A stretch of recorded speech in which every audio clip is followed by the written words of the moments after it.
In this question, we are asked to find out the speed of the train when it was traveling on a trip and it had completed half of the total distance of the trip. Now from the question, there is no information that is given to us. We just have to find the speed.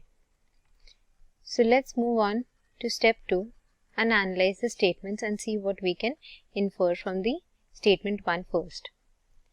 So the statement 1 tells us that the trip was 460 miles long. That means the distance the train traveled was 460 miles and the total time it took to cover this distance is equal to 4 hours. Now, using the given information, we can just find the average speed, which will be 460 by 4, which is equal to 115 miles per hour.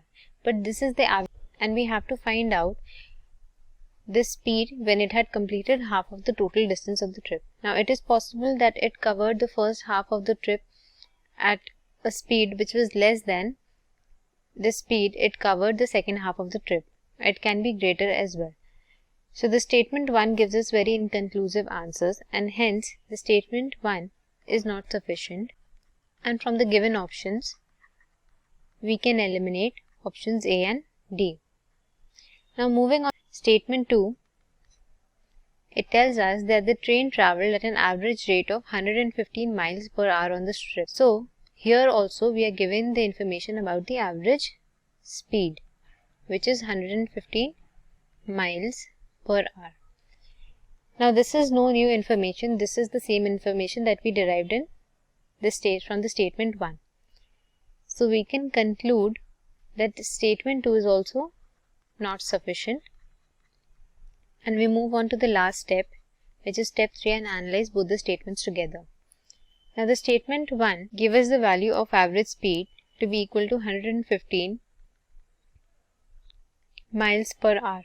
And from statement 2 also, we got the value of average speed to be 115 miles per hour. So both of these are the same value of average speed. So this does not give us any new information even after combining both the statements, and so we can conclude that both the statements together are insufficient, and so the correct answer is option E.